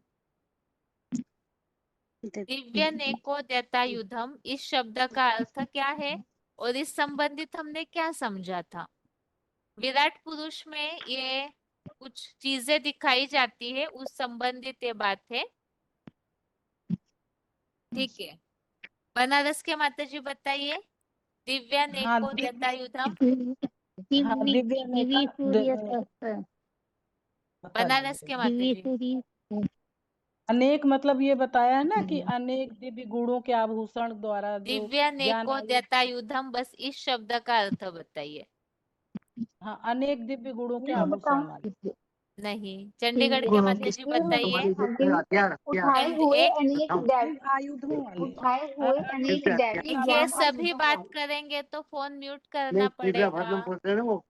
अनेक दिव्य गुणों के आभूषण ये चाहिए 11 रुपए के 11 में ये लातूर के माता जी, माताओं का फोन अनम्यूट है। हेलो दीदी। वाले हैं, और क्या उपाय दीदी? हुए अनेक शंकर जगह दैवीय आयुधों बताइए। वाले बताया। आयुध विज्ञान किसे बताया है? आयुध आयुध मतलब ये अस्त्र आयुध शस्त्र जो है, ज्ञान के अस्त्र आज्ञा शस्त्र, दैवी यही आयुध है आयुष मैम। और आयुष ठीक है। अभी अगला प्रश्न है, विराट रूप में जो तेज है उसकी तुलना किससे की हुई है? हजारों सूर्यों की सूर्य कांति। सूर्य की तरह। हजारों सूर्य की कांति से। ठीक 11वें है। का 12वां। वैश्य रूप इस श्लोक को बिना देखे कोई बता सकते हैं आप में से? हाँ दीदी बता सकते हैं। कौन? हाँ, बनारस के माता जी बताइए 11 बिना का देखे। दिव्य सूर्य सहस्रस्य भवेत युगपथा उत्थिता। बिना यदि देखे भासते बता रहे ना माता जी? हाँ दीदी थोड़ा सा बोलने में वो होता है, हाँ बिना जी, देखे ही आती है। हाँ जी बताइए। यदि भासदृशी सा स्यात् भासता तस्य महात्मना। और किसी को याद है ये श्लोक? ये तो याद नहीं है दीदी, हाँ दीदी 16वां याद बिना है। देखे नहीं। ठीक है। अभी अगला प्रश्न ये। 12वां। ठीक है, अभी अगला प्रश्न पूछ रहे हैं, जो 10वां और 11वां श्लोक है ना, वो कोर्स में किस चित्र में बता सकते हैं? दीदी लक्ष्मी नारायण लक्ष्मी के में हाँ किस प्रसंग में? किस प्रसंग उनके में? आभूषण और इनके लिए दीदी जो उनके हाँ आभूषणों के बारे में बताया ना, मालाएं बताई है लक्ष्मी नारायण की, और जो गुण बताए हैं उनके, जैसे हाँ जी, दैव्य गुण का सुगंध है वो उसके हिसाब से, वस्त्र किस हिसाब के वस्त्र है। हाँ जी, ठीक है, बिल्कुल सही है उत्तर। अभी अगला प्रश्न 13वां श्लोक देखिए, 11वें अध्याय का 13वां श्लोक, वो किस चित्र में बता सकते हैं? इसमें दीदी दीदी सृष्टि उसके सा- अश्वत्थ वृक्ष के बारे में बता सकते हैं कि उसमें जो डालियां हैं वो विदेशी कोर्स विधर्मियों। 5 कोर्स में से चित्र का नाम बताइए। कल्प हाँ वृक्ष दीदी में उस बता कल्प सकते हैं। वृक्ष है ना कल्प दीदी। एक मिनट, चंडीगढ़ के माता जी बात कर रहे हैं, बताने दीजिए उन्हें। बताइए माता जी, चंडीगढ़ के माता जी। हाँ जी दीदी, कल्प वृक्ष के चित्र में बता सकते हैं कि जैसे वृक्ष होता है तो उसमें एक बीज होता है, बीज से वृक्ष का विस्तार होता है। फिर जो हाँ टहनियां हैं, दाई बाई और की जो टहनियां हैं वो विदेशी विधर्मी धर्मों की होती हैं। जो उसमें बीज होता है वो वही सारे वृक्ष का मूल होता है। बीज से ही वृक्ष बनता है, तो वो बीज कौन है? वो आदि देव है, मतलब उसके बारे में बताया है। ठीक है। अभी अगला 11वें अध्याय का 17वां श्लोक देखिए, वो किस कोर्स में और किस प्रसंग में समझा सकते हैं? जिन्होंने नहीं बताया उनमें से कोई उत्तर दीजिए। 11वें अध्याय का 17वां श्लोक एडवांस कोर्स में कौन सा चित्र और किस प्रसंग में समझा सकते हैं? हाँ 6305 बताइए। हाँ विष्णु को भी अपने जो दिखाए गए हैं ना, और गदा चक्र, तो वो जो पवित्र ताज जो है वो पवित्र, और गदा जो है वो दृढ़ता की है, और चक्र जो है वो चक्र धारण करता है, और उसका जो तेज पुंज है, और सब तरफ से वो प्रकाश करता है, देता है जो चक्र भी है वो दीप्तिमान अग्नि जो है ना, वो सूर्य प्रभा वाली, वो सब ये सारी ये देख करके जो देखने वाले चकाचौंध हो जाते हैं। मूल उत्तर नहीं आता है, बहुत विस्तार हो जाता है। मूल उत्तर लक्ष्मी दीदी नारायण के चित्र में ये जो तेज पुंज वगैरह है वो किस प्रसंग में बता सकते हैं? लक्ष्मी नारायण के चित्र में ऐसी कौन सी बात लक्ष्मी है?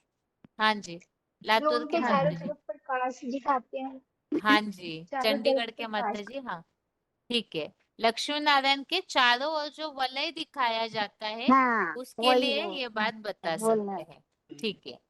अभी अगला प्रश्न 18वें श्लोक में जो बात आई हुई है वो किस कोर्स में, किस प्रसंग में बता सकते हैं?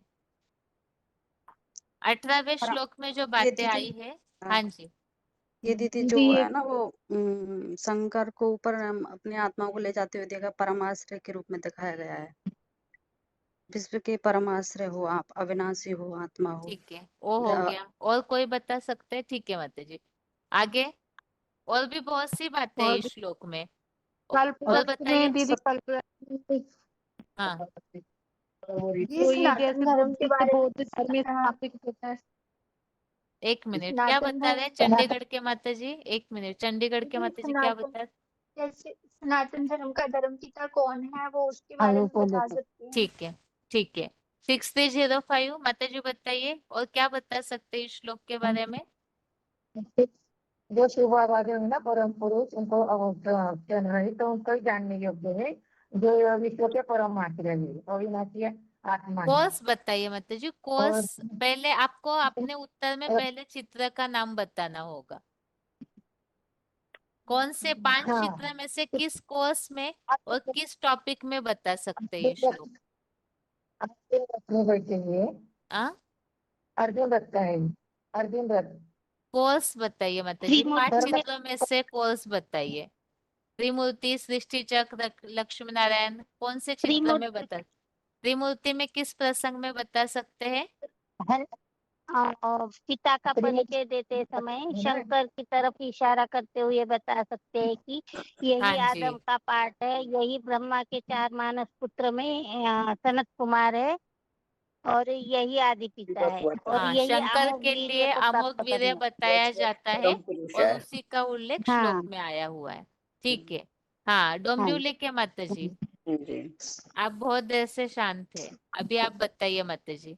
हाँ जी 20वें श्लोक में जो बात बताई हुई है वो श्लोक कौन से श्लोक में?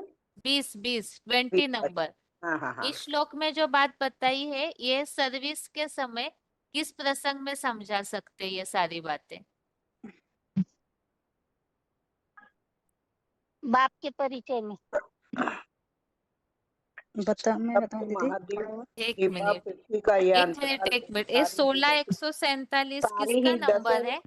सारी ही 10 दिशाएं दीदी ये 4 ये लातूर। अच्छा, लातूर, ठीक है। हाँ, डोंबिवली के माता जी बताइए। सारी ही 10 दिशाएं बताई हैं, 4 कोने और 4 कोने बताए हैं, और चारों दिशाएं बताई हैं, और 2 ऊपर और नीचे की आकाश और पाताल ये बताया है। तो ये तो श्लोक में अर्थ पड़ा, आप मूल उत्तर बताइए कि इस श्लोक में जो बातें आई हुई है वो हम किस प्रसंग में समझा सकते हैं? 29,255 आगरा के माता जी, आप बताइए। हाँ दीदी, शंकर के बारे में हाँ समझा इसमें सकते हम दीदी। बस अद्भुत वो भयंकर कल्पांतकारी महाविनाश जैसे जो बम्बो विनाश भूकंप होता है ना, विनाश के जो कल्पांतिक महाविनाश बम्बो भूकंपों की आग बरसाता हुआ, तो ये बता सकते हैं मतलब अच्छे से। मैंने दीदी ये 11वीं का 20 क्लास मिली इसकी।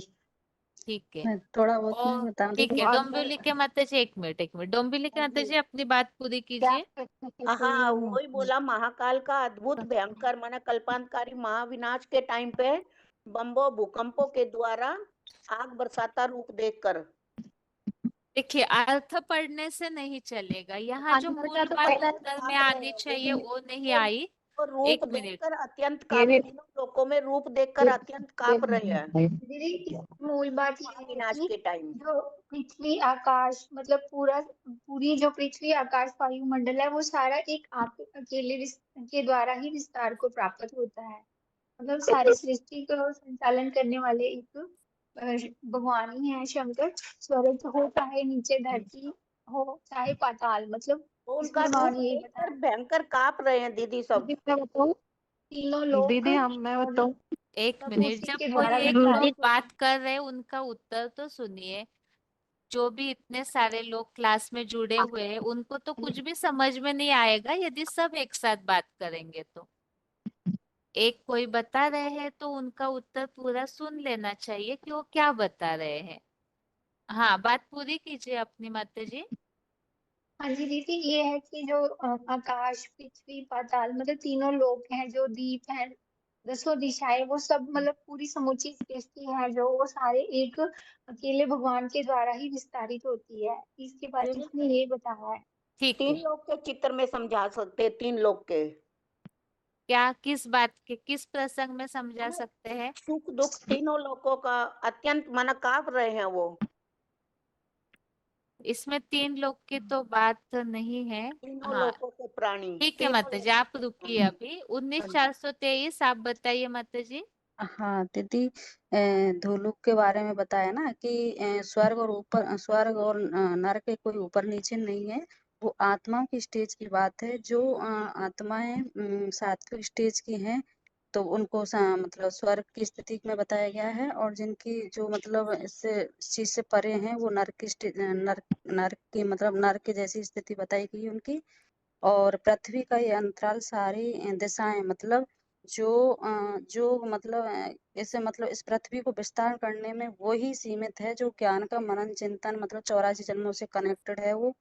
और जिनका मतलब और मतलब ऑल राउंड पावरधारी है। मतलब जो जितना ज्ञान का मनन चिंतन करेगा उसका उतना ही मनन मतलब स्वदर्शन चक्र घूमने वाली आत्मा बनेगी।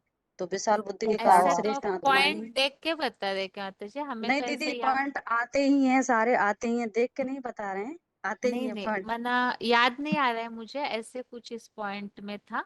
यहाँ केवल दिशाएं विस्तीर्ण हुई है इस नहीं हिसाब दीदी, से। बाबा ने बोला था कि जो मतलब दिशाओं को मतलब फैलाने में वही मतलब सक्षम है। हाँ, जो मनन 84 चिंतन जन्म, के हाँ, आधार से ठीक है। मनन चिंतन के लेकिन आधार जो से आप बाबा ने बोला नरक था। की कुछ बात बताए ना अभी बीच में, उसके लिए बोल रहे थे अच्छा, हम। नरक की बात भी तो बताई थी नरक ना की बाबा ने। बात। हाँ, नरक की बात ये थी जैसे स्वर्ग और नरक की क्या बात है। जो ऊंची स्टेज वाला है वो नरक मतलब स्वर्ग में हाँ स्वर्ग जैसी स्थिति बताई है।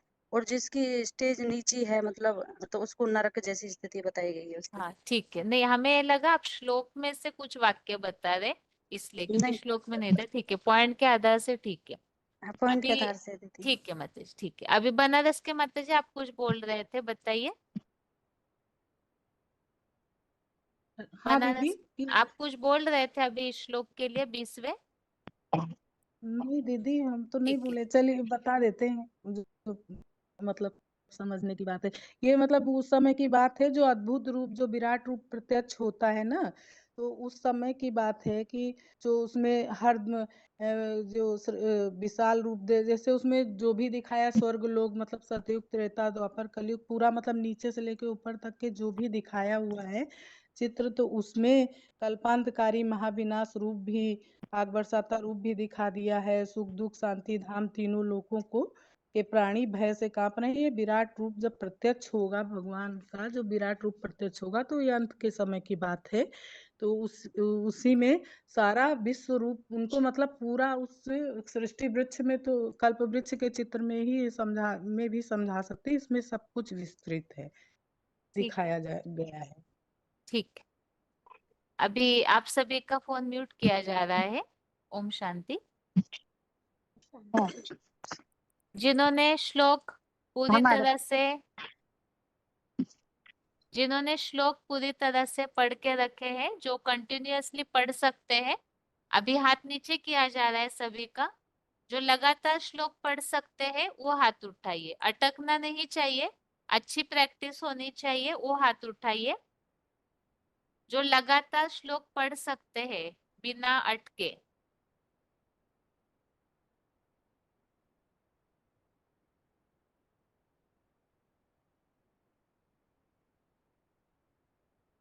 यदि बीच में रुकते हैं तो आपका फोन म्यूट किया जाएगा। कंटिन्यू पढ़ना है, उच्चारण गलत भी नहीं होना चाहिए। फोन अनम्यूट किया है किसी का, रोल नंबर बताइए। हाँ जी, रोल नंबर 2576। हाँ जी, पढ़िए, पहले श्लोक से पढ़िए। हाँ, अर्जुन उवाच मदानुग्रह यम अध्यक्षो मम ततः कम एवं आपका परम पुरुषो। नेटवर्क इतना कट रहा है कि हम उच्चारण नहीं समझ पा रहे आपका। हाँ दीदी, मैं बाहर आती हूँ। दीदी खाना सुना दिया। हाँ जी, पढ़िए। हेलो। हाँ जी, हाँ जी, पढ़ते हाँ, जाइए। हाँ, मन्य से यदि तत् सत्यम मया दर्शन इति प्रभो योगेश्वर तत्त्वमिति दर्शयात्मानम् अवयम्। श्री भगवान उवाच पश्यमि पार्थ रूपाणि शतसहस्रशः नानाविधानि दिव्यानि नाना वर्णानि कृत्यानि च तस्य अदितं वस्तुं रुद्रान् अस्मिन् मरुत तथा वस्तुनि अदृष्टपूर्वाणि नहीं सॉरी बहुनि अदृष्टपूर्वाणि तस्य आश्चर्याणि भारत एय एतस्थं जगत् कृष्णं पश्चाद् सचराचरं मम देह गुडाकेश यक्ष अन्यत् द्रष्टुम् इच्छसि न तु मां शक्यसे द्रष्टुम् अनेनैव स्वचक्षुषा दिव्यं ददामि ते चक्षुः पश्यमे योगम् ऐश्वरम् संजय उवाच एवं उक्त्वा ततो राजनं महायोगेश्वरं हरि दर्शयन् पात्रं रूपम् ऐश्वरम् अनेक वक्त्र नयनम् अनेक अद्भुत दर्शनम् अनेक दिव्याभरणम् दिव्यानेक दैत्यायुधम् दिव्यां माल्याम्बरधरं दिव्य गंधानुलेपनम सर्वैश्वर्यमयं देवम् अनंतं विश्वतमुखम्। ठीक है, रुकिए। ठीक है, हाँ रोल नंबर बताइए आगे। 9793 बेंजी। हाँ जी, हाँ जी। पढ़िए आगे का, इसके 12 आगे श्लोक का। हाँ जी। 12 से दिवि सूर्य सहस्र भवते युगपत् उत्थित यदवा सदृश्य सास्यत् शात्यवस्या तस्या महात्मानाम् तत्र एकस्थं जगत् कृत्स्नं प्रभविक्तम् अनेकदा अपश्यत् देवदेवस्य शरीरे पाण्डवे तदा ततः सा विस्मभाविष्टा हुष्ठारोमा धनञ्जय प्रणमा शिरसा देवं कृताञ्जलि अभाषिता पश्यामि देवान् तव देव देहि सर्वान् तदा बोध विशेष संघान् ब्राह्मणं ईशं कमलासस्तनं ऋषिं च सर्वान् मुरगान् च दिव्यान् अनेक बाहु सर्वक्तनेतं पश्यामित्यां सर्वथा अनन्तरूपं न अनन्तं न मध्यं न पुनः तदा आदिं पश्यामि विश्वेश्वर विश्वरूपा किरीटं गदिनं चक्रीनं ता तेजो राशिं सर्वतः दीप्तमन्तं पश्यामि तं दुर्निरीक्षं समन्तात् दीप्तानलार्का विलिप्तम् अप्रयेयम् त्वम् अक्षरं परमं वेदितव्यं तम् अस्या विश्वस्य परं निदानं त्वम् अव्यया शाश्वत धर्मगोप्ता सनातन त्वं पुरुषा मतः मे अनादिमध्यान्तम् अनन्तवीर्यम् अनन्तबाहं तत्सूर्यनेत्रं पश्याम्यस्यां दीप्ता कुतु प्रवक्तं स्वतेजसा विश्वम् इदं समन्तम् प्रपञ्चम् ज्ञाः तुदिश्य इदम् अतन्तरं हि वाक्तां तथा एकेन दिशा च सर्वा दिष्टा अद्भुतं रूपं उग्रं तवेदं लोकत्रयं भव्यतीतिं महात्मानाम्। ठीक है माता जी, रुकिए थोड़ा, रुकिए माता जी रुकिए, थोड़ा सा और प्रैक्टिस कीजिएगा, कहीं कहीं गलत हो रहा है। वैसे कठिन तो है श्लोक, लेकिन प्रैक्टिस कीजिएगा। आगे रोल नंबर बताइए। रोल नंबर बताइए, फोन अनम्यूट है। आगे मदीना गुड़ा। ओम शांति। हाँ जी। 220046 मदीनागुड़ा। हाँ जी। अमेहि त्वां सुरसंघा विशन्ति केचित् भीताः प्राञ्जलयो गृह्णन्ति स्वस्तीत्युक्त्वा महर्षि सिद्धसंगाः स्तुवन्ति त्वां स्तुतिभिः पुष्कलाभिः रुद्रादित्या वसवो ये च साध्या विश्वे अश्विनौ मरुतच्च ऊष्मपाच्छ गंधर्वयक्षासुर सिद्धसंगाः वीक्षन्ते त्वां विस्मिताः चैव सर्वे रूपं महत्ते बहुवक्त्रनेत्रं महाबाहो बहुबाहुरुपादं बहुधरं बहुदंष्ट्राकरालं दृष्ट्वा लोकाः प्रव्यथिता तथा अहम् नभस्पृशं दीप्तम् अनेकवर्णं व्यक्ताननं दीप्तविशालनेत्रं दृष्ट्वा हि त्वां प्रव्यथितान्तरात्मा धृतिं न विन्दामि क्षमं च विष्णो दंष्ट्राकरालानि च ते मुखानि दृष्ट्वा एव कालानलसन्निभानि दिशो न जाने न लभे च शर्म प्रसीद देवेश जगन्निवास अमी च त्वां धृतराष्ट्रस्य पुत्रा सर्वे सह एव अवनिपालसंघै भीष्मो द्रोणः सूतपुत्रः तथा असौ सह अस्मदीयौ अपि योध मुख्यै वक्त्राणि ते त्वरमाणा विशन्ति दंष्ट्राकरालानि भयानकानि केचित् विलग्नाः दशनान्तरेषु सन्दृश्यन्ते चूर्णितै उत्तमांगै। ठीक है माता जी, नदीनां बहवः रुकिए माता जी, हेलो रुकिए। हाँ जी, आगे। 4783 बालेश्वर। हाँ जी 28 से बोलूं? हाँ जी। हाँ, यथा नदीनां बहुबु अम्बुवेगा समुद्रमेवाभिमुखा द्रवन्ति तथा तवामि नरलोको वीरा विसन्ति वक्त्राणि अभिविज्वलन्ति। यथा प्रदीप्तं ज्वलनं पतंगा विसन्ति नाशाय समुद्धवेगा तथैव नाशाय विसन्ति लुकास्तो यापि वक्त्राणि समुद्धवेगा। लेलिहास्य ग्रसमान समन्तान लुकान समग्र वदन्य जलध्यभि तेजुबि अप्रियु जगते समग्र भासते तवोग्र तपवन भास भूल हो गया। लेलिहासे ग्रसमान समन्तान लुकान समग्रान वदन्य जलध्यभि तेजुबि अप्रियु जगत समग्रम भास तवोग्र प्रतपन्ति विष्णु। आख्यायिमेकु भवानुग्रह रूपो नमोस्तु तो देववर प्रसीद विज्ञान्तुम इच्छामि भवन्तो आदम नहि प्रजानामि तव प्रवृत्तिम। कालोस्मि लोकक्षय कृत प्रबुद्धो लुकान समुहृतम यह प्रवृते ऋते पित्वांग न भविष्यन्ति सर्वे ये व्यवस्थिता प्रत्यनिकेषु ईर्ष्या। तस्मात् तुम उत्तिष्ठ जसु य लभस्व जित्वा शत्रुं भुक्ष्यं राज्यं समुद्धं मयवेत निहिता पूर्वमेव निमित्त मात्रं भव सव्यसाचिन्। द्रोण च भीष्मं च जयद्रथ च कर्ण तथा अन्योपि युद्धवीरान् मया हस्ता तुम जहिमां यतिष्ठा युद्धस्य जतासि रणे सपत्नाम्। ठीक, ओम शांति। ओम शांति।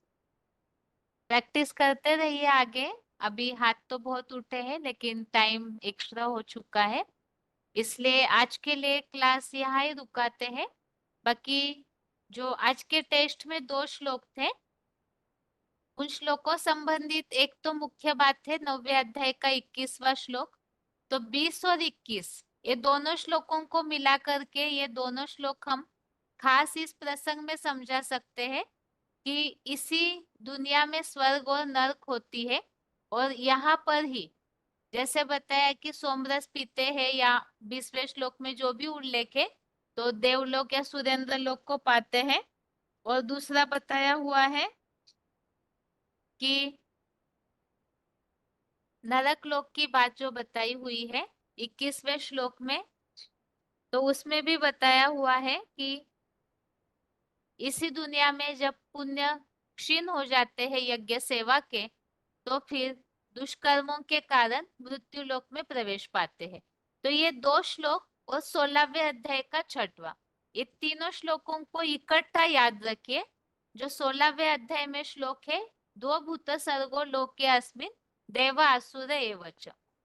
इसी सृष्टि में 2 प्रकार की प्राणियों की सृष्टि होती है, और उस आधार से ये तीनों श्लोकों को मिला करके हम ये बात स्पष्ट कर सकते हैं।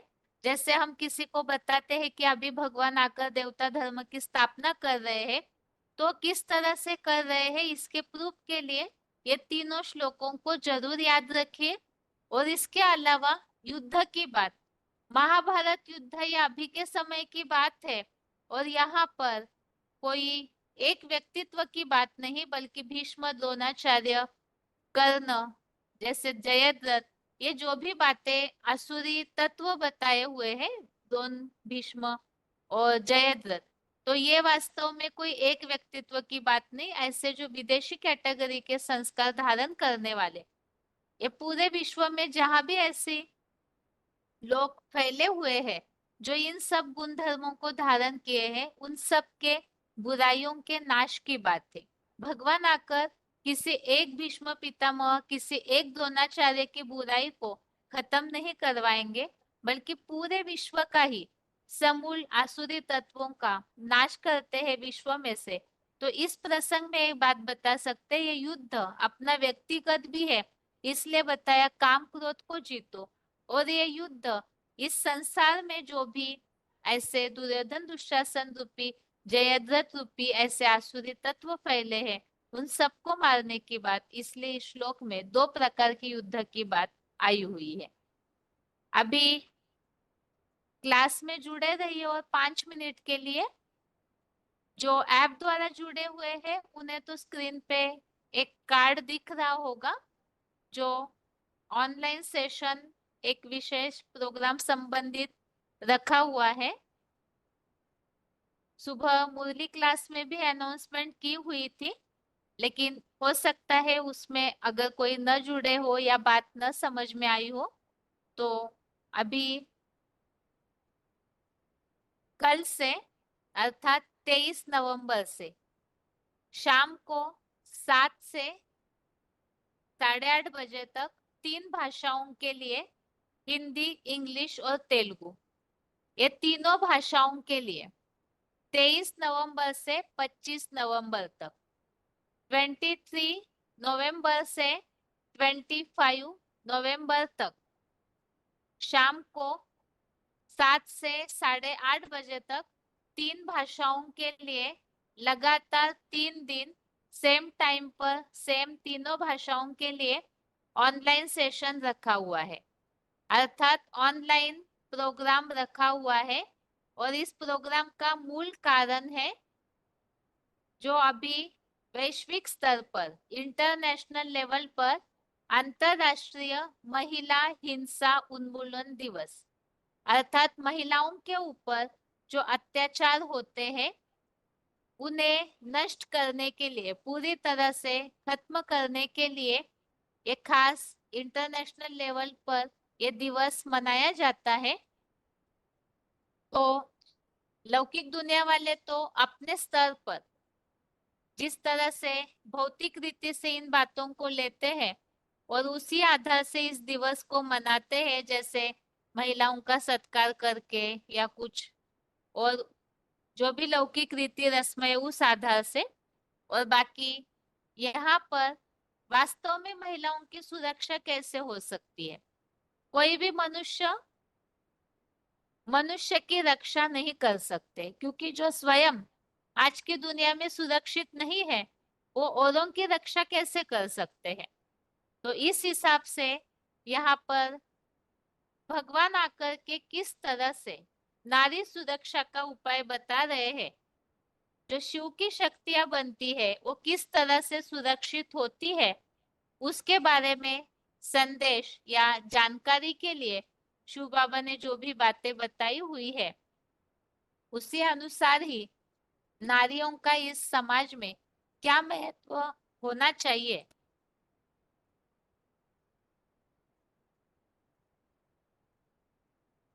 स्त्री जाति का, नारियों का वास्तव में समाज में क्या महत्व होना चाहिए। भक्ति मार्ग के हिसाब से तो बोला हुआ है यत्र नार्यस्तु पूज्यन्ते रमन्ते तत्र देवता, लेकिन ये सिर्फ शास्त्रों में बंधा हुआ रह गया, प्रैक्टिकल में ऐसे दिखने में नहीं आता है। तो इसीलिए ही इसका समाधान क्या है और कब वो समय आएगा, किस तरह से आ सकता है जब सारी नारी जाति ही अपने को सुरक्षित अनुभव कर सकती है, इसी संबंधित एक छोटा सा संदेश प्रोग्राम है। आप सभी इसमें ज्वाइन हो जाइए और साथ में आपके जो भी जान पहचान वाले हैं, अज्ञानी ही क्यों ना हो, लेकिन उन्हें भी आप इस ऑनलाइन क्लास में जो छोटा सा 20 मिनट का ही संदेश का प्रोग्राम है इसमें ज्वाइन करवा सकते हैं। और इसके लिए डायल नंबर तो सेम है जो दिल्ली का डायल नंबर है, फिर भी नोट कीजिए 01164800114 और मीटिंग आईडी है 2514201791 मीटिंग आईडी हिंदी में 2514-201-7918 2514-201-7918 और पासवर्ड है 251124। पासवर्ड हिंदी में 251124। ऐप द्वारा यदि आप जुड़ते हैं तो ये दोनों नंबर के आगे हैश लगाने की आवश्यकता नहीं है, बाकी नंबर डायल करके, जैसे छोटे फोन से जो जुड़ते हैं नंबर डायल करके, तो उन्हें हैश लगाना होगा। इसके अलावा हमेशा की तरह यदि प्रोग्राम की लिंक चाहिए तो नाइट नेट के फोन में जो ऑफिशियल नंबर है दिल्ली का 9891370007, इस नंबर से आप व्हाट्सएप करके लिंक मंगा सकते हैं और QR कोड भी उपलब्ध है मीटिंग में ज्वाइन होने के लिए, तो वो भी आप ले सकते हैं। और भाषाओं का टाइम इस तरह से है, दिन सभी के लिए एक ही है, बाकी भाषाओं का टाइम इस तरह से है। हिंदी के लिए 23 नवंबर से 25 नवंबर तक डेली शाम को 7 से 7:20 तक। इंग्लिश के लिए, हिंदी के लिए 23 नवंबर से 25 नवंबर तक इवनिंग 7 PM से 7:20 PM तक हिंदी का प्रोग्राम रहेगा। और इंग्लिश का इसी दिन, तीनों दिन टाइम सिर्फ अलग है, 7:30 से 7:50 तक। इंग्लिश के लिए 7:30 से 7:50 तक 23 नवंबर से 25 नवंबर तक की। तेलुगु के लिए 23 नवंबर, 23 नवंबर से 25 नवंबर तक की 8 से 8:20 तक, 8 PM से 8:20 PM तक। तो आप सभी भी ज्वाइन हो जाइए और साथ में आप जिन्हें भी जानते पहचानते हैं उन्हें भी इस ऑनलाइन प्रोग्राम में जरूर ज्वाइन करवाइए। और एक्स्ट्रा जानकारी के लिए 98 के फोन में व्हाट्सएप मैसेज द्वारा या कॉल करके आप जानकारी ले सकते हैं। अभी इस अनाउंसमेंट के साथ ही आज के लिए गीता क्लास यहाँ पूरा कर रहे हैं। ओम शांति।